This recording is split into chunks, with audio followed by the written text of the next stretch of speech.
As of production period July 2012, a torsion bushing, shown here as number 1, is installed. A torsion bar, shown here as number 3, on the rear axle.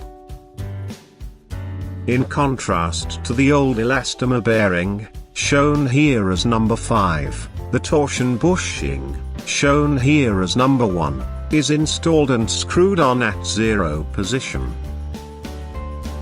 The torsion bar, shown here as number 2, is then hooked into the torsion bar linkage.